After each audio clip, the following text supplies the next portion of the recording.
वो मुस्कुराया और गाड़ी का एक्सीलरेटर जरा सा मारा। गाड़ी हल्की सी बढ़कर रुकी। कमल 4 कदम एक ही झटके से पीछे हट गया। गाड़ी और थोड़ी आगे बढ़ी और कमल थोड़ा और पीछे हटा और उसके बाद गाड़ी आगे बढ़ने लगी और कमल भागता रहा और भागते भागते बार बार पीछे देखे जा रहा था।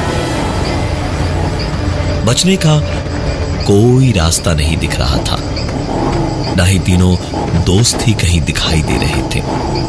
कमल भागता जा तो रहा था, लेकिन ज्यादा देर तक भाग नहीं सकता था, क्योंकि एक गाड़ी से इंसान कैसे भाग सकता है, और वो भी तब जब चलाने वाला कोई इंसान ना हो। कमल की सांसें उखड़ रही थी। उसे धीरे धीरे थकान महसूस हो रही थी और ज्यादा भाग पाना अब उसे मुश्किल लग रहा था। यूं ही भागते भागते ऐन मौके पर कमल को 2 पेड़ दिखाई दिए और गाड़ी बस कमल को कुचलने ही वाली थी जब कमल उन दोनों पेड़ों के बीच से होता हुआ निकला और गाड़ी आकर एक जोरदार आवाज के साथ दोनों पेड़ों के बीच में धंस गई। उसे एक धक्के से कमल भी थोड़ा दूर जाकर गिरा। कमल थोड़ी देर में सर पकड़े हुए उठा तो चोटें तो लगी हुई थी उसे, और पलट कर देखा तो गाड़ी टूट फूट कर तहस नहस हो चुकी थी। धुआं निकल रहा था गाड़ी के हर एक हिस्से से और कमल लंगड़ाता हुआ गाड़ी के पास डरता हुआ पहुंचा तो उसके दिल से एक ही दुआ निकल रही थी कि यह सब कुछ एक ख्वाब हो, कुछ भी सच ना हो, और बस अभी अभी कोई उसे नींद से जगा दे, क्योंकि कमल की आंखों के सामने एक्सीडेंट हो चुकी उसकी गाड़ी के अंदर मनप्रीत, अर्जुन और वीर तीनों की लाशें पड़ी थी और गाड़ी के पास में ही वही शैतान खड़ा मुस्कुरा रहा था जो कुछ देर पहले गाड़ी की ड्राइविंग सीट पर था। कमल ने किसी तरह खुद को संभाला और तुरंत जेब से मोबाइल फोन निकालकर पुलिस को 100 नंबर पर फोन लगाया। फोन उठते ही कमल ने कहा, हेलो सर, मेरा नाम कमल है। मैं चंद्रप्रभा सेंचुरी में हूं। हमने कच्चे पुल से राइट की जगह सर लेफ्ट लिया था। यहाँ कोई है जो हम सबको मारना चाहता है। मैं रास्ता भटक गया हूँ सर, और मेरे सारे दोस्त मारे जा चुके हैं एक्सीडेंट में। मेरी मदद कीजिए सर, प्लीज मेरी मदद कीजिए सर। इतना सब कुछ झेलने के बाद अपनी बात कहते कहते कमल आखिरकार रो पड़ा।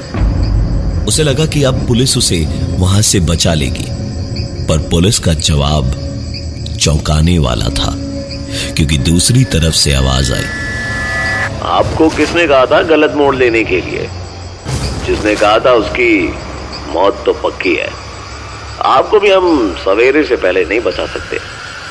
वहां तो रात के वक्त हम लोग भी नहीं जाते, सवेरे ही आएंगे। अगर जिंदगी रही आपकी तो ठीक है, वरना हम भी कुछ नहीं कर सकते। इतना सुनकर कमल की तो हालत ही खराब हो गई। उसने इधर उधर देखा, वो शैतान उसे कहीं नहीं दिख रहा था।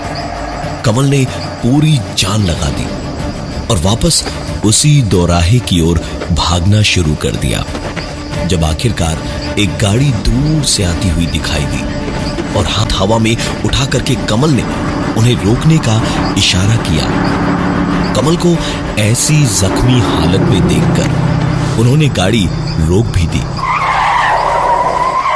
गाड़ी रुकी तो कमल बुरी तरह से हाँफता हुआ उनके पास पहुंचा और खिड़की पर खड़े होकर बोला, प्लीज मेरी मदद कीजिए। मेरे दोस्तों को उसने मार दिया है और मेरी गाड़ी का भी एक्सीडेंट हो गया। मुझे पुलिस स्टेशन तक छोड़ दीजिए प्लीज। हाँ। कमल की बात सुनकर उन लोगों ने भी सोचा कि मदद कर ही दी जाए, उन्होंने कमल को गाड़ी में बैठाया और गाड़ी आगे बढ़ाई, लेकिन कुछ ही दूर गाड़ी आगे बढ़ी थी जब ब्रेक लगानी पड़ी। गाड़ी रुकी और कमल ने गाड़ी चलाते हुए उस लड़के का घबराया पीला पड़ चुका चेहरा देखा और फिर उसकी नजरें देखी। कमल को समझने में देर नहीं लगी कि हो क्या रहा था। उसने तुरंत कहा, तुम ड्राइविंग सीट पर हो इसलिए वो तुम्हें दिखाई दे रहा है। मुझे भी दिखाई दिया था। अभी भी वक्त है, मेरी मानो मौका है, गाड़ी मोड़ो और निकलो यहां से, वरना तुम सब भी मारे जाओगे मेरे दोस्तों की तरह। वो लड़का तुरंत कमल की बात समझ गया। उसने गाड़ी मोड़ी और हवा से बातें करता 2 मिनट में वापस दोराहे पर पहुंच गया। कमल शुक्रिया कह के गाड़ी से उतरा और सवेरे तक पुलिस के आने का इंतजार करता रहा। सुबह की पहली किरण के साथ ही पुलिस भी वहां आई। कमल की बात सुनकर पुलिस वाले आगे गए और सचमुच उन्हें वहां एक गाड़ी मिली।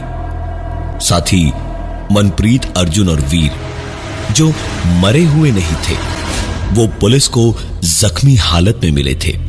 और जब उन्हें हॉस्पिटल ले जाया जा रहा था तब रास्ते में मनप्रीत, जो थोड़े होश में था, उसने बताया कि वो तीनों लगभग मर ही जाते, लेकिन वक्त रहते उस शैतान से माफी मांग ली थी, इसलिए शायद बच गए। पुलिस से कमल ने माजरा पूछा तो पता चला कि ये यहां कई सालों से है, बस कौन है, क्या चाहता है, ये कोई नहीं जानता।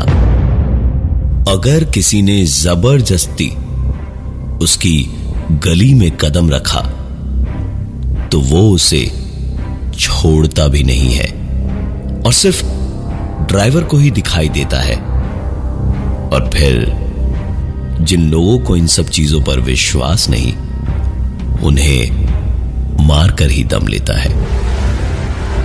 ये तो ऊपर वाले का शुक्र है कि आप चारों बच गए।